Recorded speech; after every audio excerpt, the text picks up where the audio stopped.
when you were younger, you started getting into Tahoes.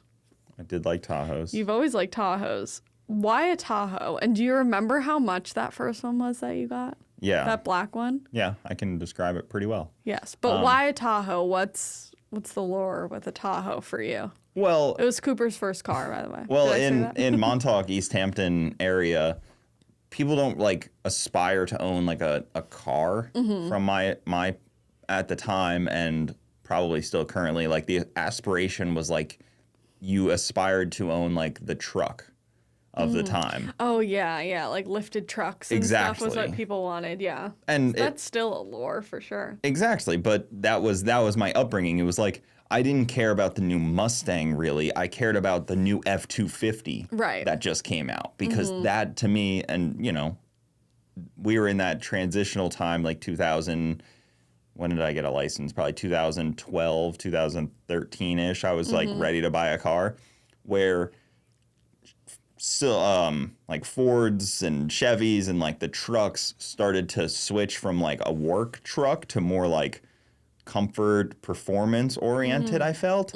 So they were all like nice fit and finish. You get like these baller, bougie trucks. SEMA was starting to become like big lifted trucks. There was lifted truck magazines all over. So it felt like that was the avenue. And being in a place where you're in winter half the year, it felt good. It felt smart to get a truck, not like a car. So my immediate thought was, okay, like a truck, but I didn't really need a truck. I always liked Tahoes, and I felt that was like the same but different. Yeah. It just felt like a cooler avenue for me, because everybody wanted a truck. I was like, oh, let me get like an SUV. I could not see you in a truck back then, which is funny because I love you in your truck now, but like I just didn't feel like you were a truck guy back then. Yeah, I just didn't really. The Tahoe just suited you. Yeah, I didn't really care for a truck at the time. I wanted the 4-wheel drive. I wanted the bigger vehicle. Yeah. But I didn't care for a truck. Right.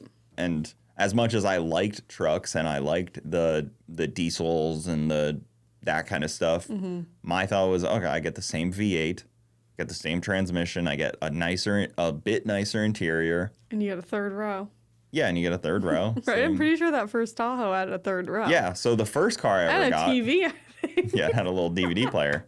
Yeah. The first car I ever got was... I missed this thing because it was a really nice vehicle. I still think that it has the best interior of that, like, 2000s generation Tahoe, even compared to the later ones. So it was a 2004 Z71, and it was, like, the top model black Z71 Tahoe with the, nice aluminum wheels or whatever they were. They were I have no idea. Yeah, Don't ask me. I'm trying to think. They were the aluminum alloy wheels. It was really nice. Like, this thing was great condition. It was high mileage, but it was a really, Do you remember really how much good it vehicle. was? I think I paid $16,000 for it. Okay. And that was after... I saved for that car for like 4 or 5 years of summers working. Work like 6 days a week, 5 months all out of the day. year, 6 days a week, just like hustle 10 a to lot 10. to try to get, money for a vehicle. Yeah.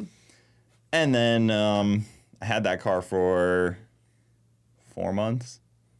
Yeah, I don't know if we've ever told this story on the podcast, but Cooper had that car, and it was great. I loved that car. It was a great car. We did dates in that car.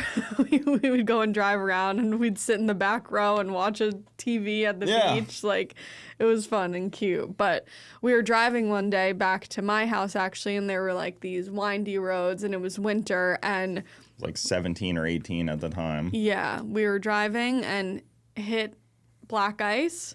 Went skirt, hit a tree, went the other way, and then the car flipped on its side. And it was instant. And, like, Cooper was on the ground, and I was, like, above him. And we climbed out of the sunroof, and we didn't have a scratch. Yeah, we didn't get hurt at all. The car on its Isn't that side crazy to knocked think over about? a bunch of trees. It was like... And it was totaled. The car was totaled. That was it. Well, they had to drag it out on its side. I felt so bad, like, that car. Yeah, it was definitely sad. Yeah. That was definitely rough. And then... Yeah. What was I going to say? That the car was totaled, but, you know, insurance paid out some money. I think that day was weird because they let us out of school early because it was just starting to flurry and it was getting really cold. Mm-hmm. And we were driving on these back roads and we... you know, hit a spot where the trees were covering the road, which if there's no sunlight on the road, that's where black ice that's where the black ice is going to be. And then... And literally a windy road. I know this turn. It's like, it literally goes down and then like a sharp turn and back up. And like when we hit that sharp turn, it just skirted and then hit the tree. It was instant. It was like... I don't even like remember it really because it was so quick. I just remember like... stopping and we were both on our sides and like you just were like we got to get out the sunroof. Yeah. Thank God you had the sunroof. Like, yeah, it would have been heavy to open a door. Yeah. It would have been very heavy to open one of those doors.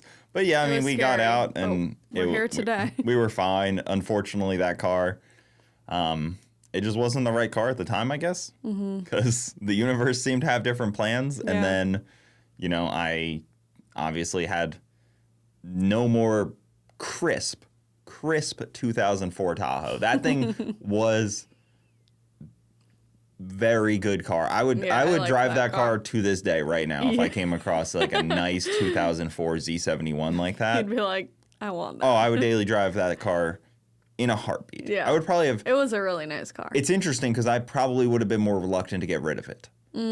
So then after that, we ended up buying a 99 Cadillac, right? 99 Escalade. I forgot about that. It was super clapped out. Like insanely clapped out, this 99 Escalade. It was gold. It was, I think we bought it for like $2,000. Yeah. And it ran really well though. Yeah, it did. Like I drove that car for quite a few years after that. But it's interesting to think. I had this really nice car I worked really hard for, and then it was almost immediately I threw it away, and I ended up in like this shit box for quite a few years. But that may have been the right thing. I don't know. You know what I mean? Are you trying to say like almost like the universe was telling you like you shouldn't have like I wasn't ready for a nice baller car that nice yet. of a car. Like you should have just saved your money, gotten something cheaper, and then like... Yeah, but you worked really hard for that. But I doesn't matter. See that. My other question that has to do with that Tahoe, was there any like modifications that you did on it? I feel like I remember you like lifted it, Tahoe. No? No, I was not really like... I thought you did adapt to do anything at that time. I mean, I had aspirations to do things, but the way that my pocketbook was set up at the time... I had like things for it too. Like I had like a big front grill for it that was like a big bash bar. Yeah. It just never went on. I knew there was something. It was sitting in my parents' basement because like... It's maybe still there. Yeah, because nobody in my family knows how to work on cars. Yeah. So it's kind of just like, okay, well, I hope to eventually do this. Hope to find somebody that'll help me. Nothing ever happened. Never got to it. Yeah. Okay.